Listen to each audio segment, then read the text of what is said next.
নমস্কার, আমি স্বপন ইভিএম নিউজে আপনাদের সকলকে স্বাগত। এই মুহূর্তের একটি খুব গুরুত্বপূর্ণ বিষয় নিয়ে যেটা গোটা দেশে এখন চর্চা চলছে যে 5 রাজ্যের বিধানসভা নির্বাচন। আর এই 5 রাজ্যের বিধানসভা নির্বাচনের দিন ঘোষণা হয়ে যাওয়ার সঙ্গে সঙ্গেই এরকম একটা দামামা বেজে গেল যে লোকসভা নির্বাচনের কি একটা সেমিফাইনাল ম্যাচ চলছে, এরকম একটা আলোচনা কিন্তু গোটা দেশ জুড়ে শুরু হয়েছে। 5 রাজ্যের নির্বাচনের যে দিন ঘোষণা হচ্ছে সেই দিনটা হচ্ছে মিজোরামের নভেম্বর 7, ছত্তিশগড় 90 আসন বিশিষ্ট ছত্তিশগড়ে নভেম্বর 7 এবং 17 দুদিন ধরে হচ্ছে। ছত্তিশগড়ে যেহেতু মাওবাদী প্রভাবিত এলাকা, তাই এই একটি রাজ্যেই দুদিন ধরে ভোট হবে, দুটো পর্যায়ে ভোট হবে। এছাড়া মধ্যপ্রদেশে নভেম্বর 17 230 আসন বিশিষ্ট, আগেই বলে রাখি মিজোরামে কিন্তু 40 আসন বিশিষ্ট মিজোরামে বিধানসভায় একদিনে ভোট হচ্ছে নভেম্বর 7। মধ্যপ্রদেশে 230 আসন বিশিষ্টতে 17ই নভেম্বর, রাজস্থানে 200 আসন বিশিষ্ট তাতে নভেম্বর 23 তারিখে একদিনেই ভোট হচ্ছে একটা পর্যায়ে। তেলেঙ্গানাতে 119 আসন বিশিষ্ট নভেম্বরের 30 তারিখে এখানে ভোট হবে। অর্থাৎ এই রাজ্যগুলোর মধ্যে আমরা আজকে যে রাজ্যটা নিয়ে আলোচনা করব সেটা হচ্ছে এই মুহূর্তে কংগ্রেস শাসিত রাজ্য রাজস্থান। তার 2023-এর এই বিধানসভা নির্বাচনের কি ফলাফল হতে পারে এটা নিয়ে আজকে মূলত আলোচনা আমাদের। যে অশোক গেহলট তিনি এখন ওখানকার কংগ্রেসের মুখ্যমন্ত্রী। যদিও বলে রাখি যে 30 বছরের এই রাজস্থানের বিধানসভা নির্বাচনের ইতিহাস একথা বলে যে ওখানে কেউ সেকেন্ড টাইম জিততে পারেনি, দ্বিতীয়বারের জন্য কেউ সরকার গঠন করতে পারেনি। ফলে অশোক গেহলট এবার খুব লড়াই করছেন এই রেকর্ডকে ব্রেক করে তিনি দ্বিতীয়বারের জন্য সরকার প্রতিষ্ঠা করার ক্ষেত্রে। সেক্ষেত্রে তার অনেকগুলো কাঁটা আছে, তার নিজের দলেই তার কাঁটা আছে। সচিন পাইলট তিনি একটা বিরোধী অবস্থান নিয়েছেন তার দলের অভ্যন্তরেই।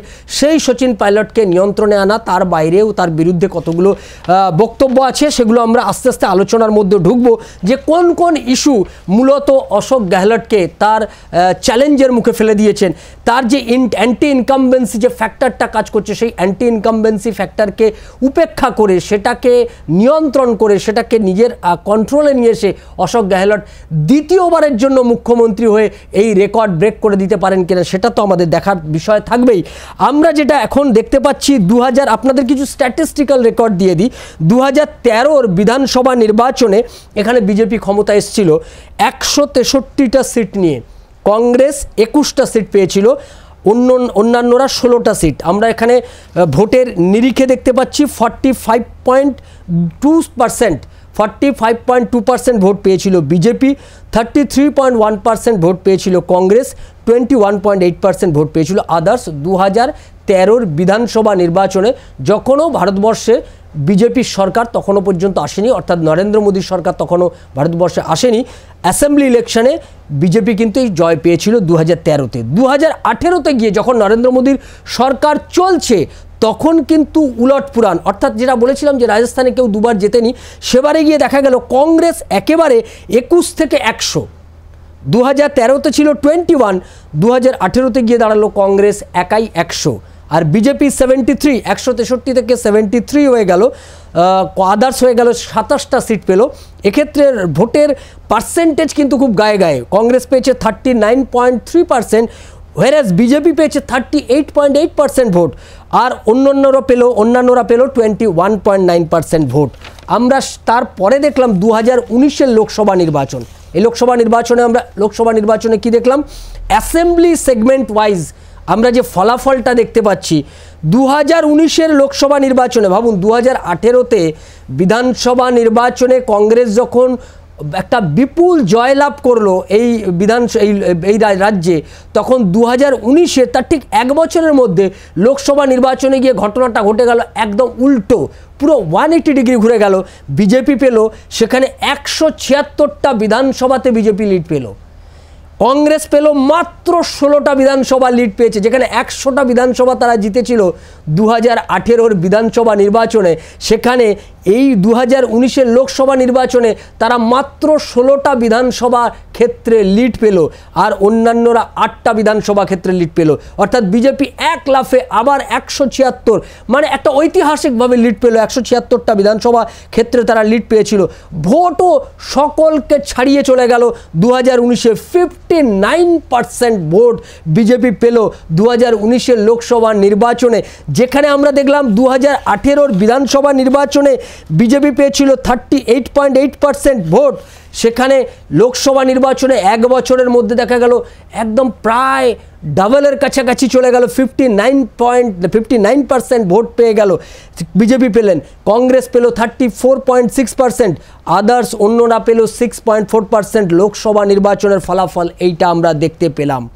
এখানে এবার আমরা যে বিষয়টার মধ্যে যাব সেটা হচ্ছে যে এই নির্বাচনকে কেন্দ্র করে অশোক গেহলট তিনি একটা ম্যাজিক দেখাবেন। কংগ্রেস মনে করছেন অশোক গেহলট ম্যাজিক দেখাবেন এবং তিনি এই যে সচিন পাইলটের সঙ্গে তার যে বিবাদ, সেই আভ্যন্তরীণ বিবাদকে তিনি মেকআপ করতে পারবেন, তিনি এটাকে নিজে মিটিয়ে নিতে পারবেন।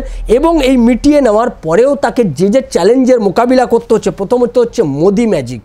এটা একটা বড় ফ্যাক্টর। 2019-এ মোদি ম্যাজিক 59% ভোট বিধানসভা ভিত্তিক আমরা যেটা দেখতে পাচ্ছি 176টা বিধানসভা ক্ষেত্রে কিন্তু লিড নিয়ে নিয়েছিল বিজেপি। সেইবারে 2019-এর পর আবার 2023-এর বিধানসভা নির্বাচনের সময় মোদি ম্যাজিককে কাউন্টার করতে হবে অশোক গেহলটকে। তার পাশাপাশি ল অ্যান্ড অর্ডার সিচুয়েশন খুব খারাপ, করাপশন নিয়ে প্রশ্ন উঠেছে। সেখানে জয়পুরের মেয়র, তার হাজব্যান্ড, আইএএস অফিসার, আইপিএস অফিসাররা তারা সব ইডির হেফাজতে গেছে এবং ইডি তাদেরকে গ্রেপ্তার করেছে। এরকম ঘটনা কিন্তু ঘটছে এবং করাপশন গোটা রাজ্য জুড়ে, এই গোটা প্রশাসনের বিরুদ্ধে করাপশনের অভিযোগে, ভয়ঙ্করভাবে করাপশনের অভিযোগ।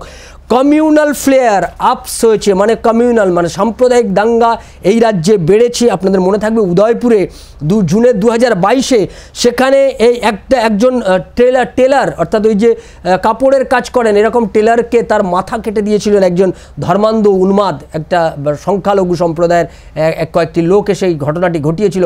সেটা নিয়ে গোটা দেশ তোলপাড় হয়েছিল, সেটা মনে থাকবে। এই অ্যাপিজমেন্ট পলিটিক্সকে কাউন্টার বিজেপি আক্রমণ করছে বারবার। যে সংখ্যালঘু, যে যারা ধর্মান্ধ রয়েছে, যারা সাম্প্রদায়িক উগ্র সাম্প্রদায়িকতাবাদে যারা বিশ্বাস করে, তাদেরকে তোষণ করে, তোষণের রাজনীতির বিরুদ্ধে একটা অভিযোগ কিন্তু উঠছে। করাপশন, সবথেকে মারাত্মক করাপশন চার্জ, যেটা নিয়ে আমি শুরুতেই বলছিলাম যে আইএএস আইপিএস অফিসাররাও বাদ যাননি, তারাও ইডি স্ক্যানারে, তারাও ইডির হেফাজতে গেছেন। তার সঙ্গে সঙ্গে 14টা রিক্রুটমেন্ট এক্সাম, 14 রিক্রুটমেন্ট এক্সাম, তাতে পেপার লিক হয়েছে, সেই সমস্ত এক্সামগুলো ক্যান্সেল হয়েছে। 1 কোটি বেকার যুবক, 1 কোটি যুবকের চাকরি হওয়ার কথা ছিল, সেক্ষেত্রে চাকরি তো হলোই না। এই স্ক্যামের কারণে 1 কোটি বেকার যুবক যাদের চাকরি পাওয়ার কথা ছিল তারা চাকরি থেকে বঞ্চিত হলো। নরেন্দ্র মোদী প্রায় প্রত্যেকটা জনসভাতে এটা তিনি নিয়ম করে বলে চলেছেন যে এই স্ক্যামগুলোকে তিনি বারবার করে হাইলাইট করছেন। এছাড়া তো গ্যাংওয়্যার, এক্সটর্শন, ক্রাইম এগেনস্ট ওমেন, মহিলাদের নিরাপত্তা নিয়ে এই সরকার কিন্তু প্রশ্নের মুখে। 2021 সালে রাজস্থান ছিল টপ, অর্থাৎ ধর্ষণে সর্বোচ্চ স্থানে, একদম 1 নম্বর জায়গায় ছিল রাজস্থান। এই কয়েকদিন আগে আমরা যে ঘটনাটা দেখলাম, বিলওয়াড়াতে একটি মাইনর গার্ল, একটা বাচ্চা মেয়ে, তাকে গ্যাং রেপ করে মেরে ফেলা হলো এবং মেরে তাকে পুড়িয়ে একটা দূরে, যেখানে রেপ করা হয়েছে তার থেকে বহু দূরে নিয়ে গিয়ে তার বডিটা পাওয়া গেল। এইরকম একটা অবস্থায় প্রশ্নচিহ্ন উঠেছে রাজ্য সরকারের বিরুদ্ধে গোটা রাজ্যের মহিলাদের নিরাপত্তা নিয়ে। এইখান থেকে লড়াই, এবং তাকে আরও একটা লড়াই করতে হবে। সেই লড়াই হচ্ছে আরএসএস এবং বিজেপি। তারা কিন্তু মূলত রুরাল এরিয়াগুলোতে তারা কিন্তু শক্তি বাড়িয়েছে। আরএসএস তার কার্যকলাপ ভয়ঙ্করভাবে বিস্তৃত করেছে রুরাল রাজস্থানে। ফলে এই যে গোটা বিষয়টাতে আরএসএস তার কার্যকলাপ, তার যে সামাজিক কার্যকলাপের পরিধি বাড়িয়েছে রুরাল রাজস্থানে, বিজেপি তার শক্তি বাড়িয়েছে, তার সাংগঠনিক রাজনৈতিক শক্তি বাড়িয়েছে, এই সমস্ত কিছু। এবং তার বিরুদ্ধে করাপশন চার্জ রয়েছে, অশোক গেহলতের বিরুদ্ধে, তার সরকারের বিরুদ্ধে করাপশন চার্জ রয়েছে, নারী নির্যাতনের অভিযোগ রয়েছে, চাকরি পাওয়া না বেকার যুবকদের কর্মসংস্থানের যে ক্ষেত্রে সরকার ব্যর্থ ফেলিওর, এই সমস্ত কিছুকে কাউন্টার করতে চায় অশোক গেহলট। আর সেইটা তিনি সোশ্যাল ওয়েলফেয়ার স্কিম, অর্থাৎ আমাদের রাজ্যে যেমন এই লক্ষ্মীর ভাণ্ডারের মতো কিছু স্কিম রয়েছে, এরকম স্কিমকে তিনি সামনে রেখে এই সোশ্যাল ওয়েলফেয়ার স্কিমের সাফল্য দিয়েই তিনি এই নির্বাচনী বৈতরণী পার হতে চান। সেটা কিন্তু একটা বড় চ্যালেঞ্জ যে শুধুমাত্র এইটা দিয়ে তিনি পার হতে পারবেন কিনা এটা নিয়ে কিন্তু একটা প্রশ্ন থাকছিল। আমাদের সর্বশেষ সার্ভে করে যে রিপোর্ট আমরা হাতে পাচ্ছি, যে সমস্ত কিছুর মধ্য দিয়ে এগোনো পিছনোর মধ্য দিয়ে আমরা যে রেজাল্টটা দেখতে পাচ্ছি 2023-এর অ্যাসেম্বলি ইলেকশানে যে রেজাল্ট আসতে পারে বলে আমাদের কাছে যা খবর আসছে, বিজেপি এক্ষেত্রে 135 থেকে 140টা সিট পেতে পারে। এবারে 2023-এর বিধানসভা অ্যাসেম্বলি ইলেকশানে 40 থেকে 41% ভোট তারা পেতে পারে। এবারে কংগ্রেস পেতে পারে 55 থেকে 60টা সিট, অর্থাৎ 100 থেকে কমে তাদের সিট 55 থেকে 60 হতে পারে। 38 থেকে 39% ভোট পেতে পারে। কিন্তু 2019-এর নিরিখে কংগ্রেস একটু এগোবে। 2019-এ কংগ্রেস মাত্র 16টা বিধানসভা ক্ষেত্রে লিড পেয়েছিল, সেটা এখন 55 থেকে 60 হতে পারে। অন্যান্যরা 0 থেকে 10 হতে পারে, অর্থাৎ 20 থেকে 21% ভোটের কাছাকাছি তারা পেতে পারে। এই রকম একটা অবস্থায় কিন্তু এবারের বিধানসভা নির্বাচনের ফলাফল আসতে পারে।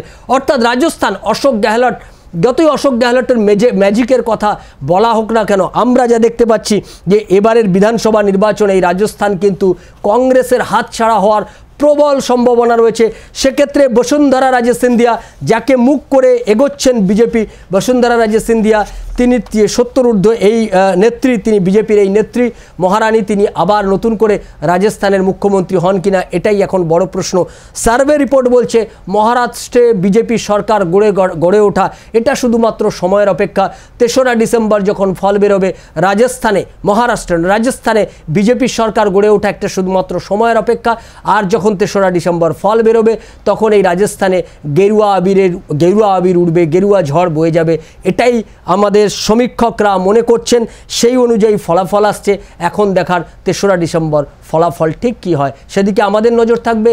আর আপনাদের নজর থাকুক ইভিএম নিউজের পর্দায়। ইভিএম নিউজ আপনার কথা বলে। নমস্কার।